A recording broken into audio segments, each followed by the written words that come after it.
Makanya untuk itu nanti kita pada pertemuan yang selanjutnya akan membahas sifat-sifat apa yang akan muncul, amalan-amalan yang seperti apa yang akan kita amalkan kalau nanti kita sudah masuk pada kategori orang yang ulul albab.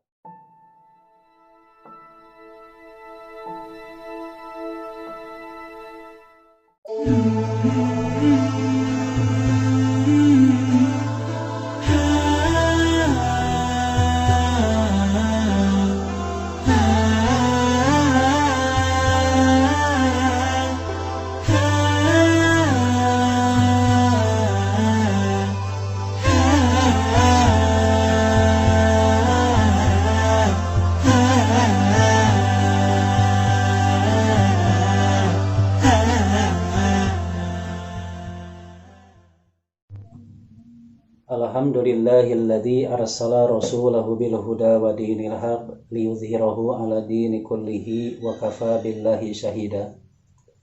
Asyhadu an la ilaha illallah wahdahu la syarikalah wa asyhadu anna Muhammadan abduhu wa rasuluh alladzi la nabiyya ba'dah. Ihwatu iman rahimakumullah. Alhamdulillah pada kesempatan ini kita bisa dipertemukan kembali untuk melanjutkan kajian kita tentang kajian ulul albab atau albab atau al-lubu. Maka kajian yang telah lalu kita baru membahas berkaitan dengan definisi, kemudian dilanjutkan bagaimana caranya agar ulul uqul, akal yang telah Allah titipkan kepada kita itu bisa mencapai pada tingkatan ulul albab, yaitu masuk kategori al-lubu. Kemudian yang ketiga, kita pun telah membahas balasan apa yang akan diterima oleh orang-orang yang ulul albab. Maka pada kesempatan ini kita akan sama-sama mengkaji mengenai ciri-ciri orang-orang yang masuk pada kategori ulul albab. Orang-orang yang mempunyai pikiran, orang-orang yang cerdas kalau berdasarkan pandangan Rasulullah SAW. Maka pada kesempatan ini saya akan merujuk kajiannya itu kriteria orang yang ulul albab itu kita akan mengutip dari firman Allah Subhanahu wa taala, yaitu di dalam surat Ar-Ra'd, yaitu mulai dari ayat yang ke-20. Allah Subhanahu wa ta'ala berfirman, A'udzu billahi minasyaitonir rajim. Alladzina yufuna bi ahdillahi wa la yanqudunal mitsaq. Yang disebut dengan ulul albab itu adalah orang-orang yang selalu menyempurnakan janjinya dengan Allah dan mereka itu tidak pernah mengingkari janji. Inilah diantaranya yang masuk pada kategori ulul albab, yaitu kriteria yang pertama. Maka pada ungkapan ayat ini Allah menjelaskan dengan kalimat alladzina yufuna bi ahdillah. Ada yang disebut dengan kalimat ahdun. Ahdun ini bahasa kita suka diartikan dengan bentuk ungkapan janji. Menyempurnakan janji Allah itu janji yang seperti apa?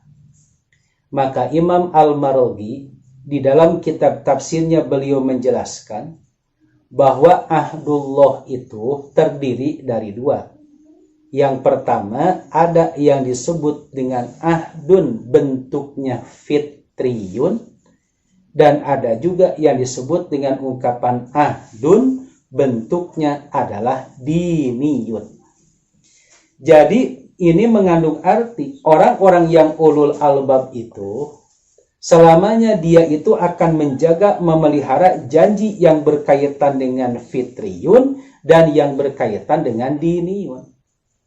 Bagaimana untuk membedakannya yang disebut dengan fitriyun dan diniyun, janji yang bentuknya fitriyun dan janji yang bentuknya diniyun? Kita ungkap dulu. Kalau kita memperhatikan yang disebut dengan bentuk ungkapan ayatun itu ada dua. Ada yang disebut dengan ayatun kauniyatun, ada juga yang disebut dengan ayatun auliyatun. Kalau yang disebut dengan ayatun kauniyatun itu berkaitan dengan suatu kejadian penciptaan yang telah Allah tetapkan. Tetapi kalau yang disebut dengan ayatun auliyatun itu berkaitan dengan ayat firman Allah Subhanahu wa ta'ala. Nah, kalau kita gandengkan yang disebut dengan ahdun fitriyun itu adalah janji yang berkaitan dengan ayatun kauniyatun. Sedangkan kalau ahdun diniyun itu berkaitan dengan ayatun fauliyatun. Nah, untuk jelasnya, orang-orang yang ulul albab itu akan berusaha dia itu melakukan sebagaimana yang diterangkan oleh Allah di dalam Al-Quran surat Ali Imran. Allah menjelaskan yang disebut dengan ulul albab itu adalah alladzina yatafakkaruna fi khalqis samawati wal ardh, yaitu orang-orang yang selalu mentafakuri penciptaan langit dan bumi. Apapun yang ada di langit, apapun yang ada di bumi, itu selalu dia itu mentafakurinya. Jadi orang-orang ulul albab itu akan menggunakan berbagai macam kesempatan mentafakuri segala bentuk ciptaan yang telah Allah tetapkan. Makanya bagi orang-orang yang ulul albab, hasil dari tafakur itu akan melahirkan yang disebut dengan akidah yang begitu kuat yang ada di dalam dirinya. Sehingga kita, kalau seandainya selalu menggunakan akal untuk bertafakur, maka otomatis kita itu masuk kategori yufuna bi ahdillah, yaitu menyempurnakan janji Allah yang bentuknya fitriyun. Kemudian yang kedua berkaitan dengan ahdun diniyun. Kalau ahdun diniyun berarti orang-orang yang ulul albab itu komitmen terhadap ayatun pauliyatun, yaitu yazkurunallaha qiyaman wa qu'udan wa ala junubihim, selalu berzikir baik dalam keadaan berdiri, baik dalam keadaan duduk, baik dalam keadaan berbaring. Intinya bentuk zikir di sini itu adalah qiraatul Quran, selalu membaca Al-Quran. Maka pada pertemuan yang sebelumnya saya pernah menyampaikan, maka orang-orang untuk mencapai ulul albab itu berusaha memahami ayat-ayat Al-Quran. Sehingga kalau orang-orang yang sudah menjalankan yang disebut dengan ahdun diniyun ini, maka Quran itu akan meresap ke dalam dirinya. Setiap muncul yang disebut dengan kajian Al-Quran akan memotivasi dirinya lebih meningkatkan lagi keimanannya. Perhatikan di dalam surat Al-Anfal. Ada kalimat wa idza tuliyat alaihim ayatuhu zadathum imanan. Dan apabila dibacakan kepada mereka ayat-ayat Allah, zadathum imanan, maka mereka bertambahlah keimanan. Bagaimana kalimat zadathum imanan itu? Ada ahli tafsir yang menafsirkan zadathum imanan itu ada yang mengartikan nasyaton, ada yang mengartikan yakinian, ada juga yang mengartikan mutmainnatan. Jadi orang-orang yang selalu mengkaji Al-Quran akan makin rajin dalam menjalankan ketaatan, akan merasa makin yakin akan ketentuan Allah Subhanahu wa ta'ala, dan yang kesananya akan muncul juga yang disebut dengan ketenangan di dalam hidup. Inilah yang disebut dengan orang-orang yang selalu mengkaji ayat-ayat Allah Subhanahu wa ta'ala. Nah, untuk itu bagi orang-orang yang termasuk pada kategori ulul albab adalah orang yang sekali lagi melaksanakan janji dengan apa berkaitan dengan Allah, baik yang fitriyun, artinya selalu menggunakan akalnya untuk bertafakur sehingga meningkatlah yang disebut dengan akidahnya. Kemudian yang selanjutnya, orang yang ulul albab itu melaksanakan janji yang berkaitan dengan Allah itu bentuknya diniyun, yaitu berusaha menjaga apapun yang telah dia pahami dari Al-Quran akan melahirkan yang disebut dengan pengamalan, meningkat ketaatannya, meningkat ketenangannya, meningkat keyakinannya pada Allah Subhanahu wa ta'ala.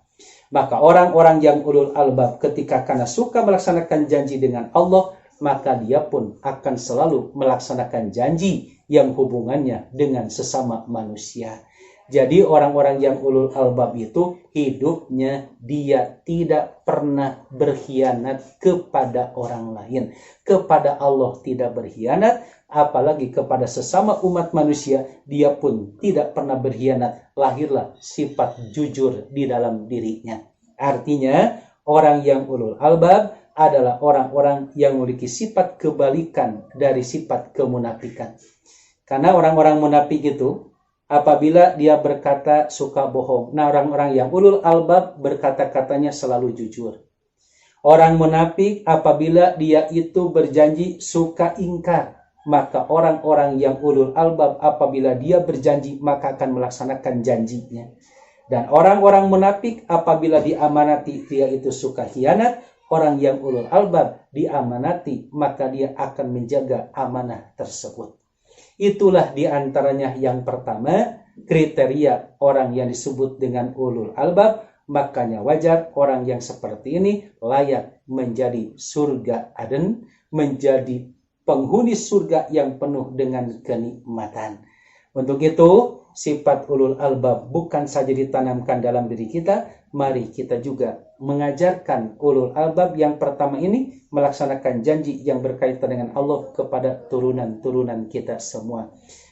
Apalagi kita sekarang sedang melaksanakan saum pada bulan Ramadan. Saum bulan Ramadan ini pun ini dalam rangka kita mengamalkan ayat-ayat Al-Quran, melaksanakan apa yang diperintahkan oleh Allah Subhanahu wa ta'ala yang kaitannya dengan ahdullah, janji dengan Allah Subhanahu wa ta'ala. Ikhwatu iman rahimakumullah, itu saja dulu yang bisa disampaikan, yaitu kriteria ulul albab yang pertama, orang-orangnya suka melaksanakan janji yang ada kaitannya dengan Allah Subhanahu wa ta'ala. Insya Allah di pertemuan yang selanjutnya kita akan melanjutkan kembali kriteria orang-orang yang ulul albab sehingga layak menjadi penghuni surga Aden. Mohon maaf apabila ada kata-kata yang kurang berkenan. Aqulu qauli hada wa astaghfirullaha li wa lakum. Wassalamualaikum warahmatullahi wabarakatuh.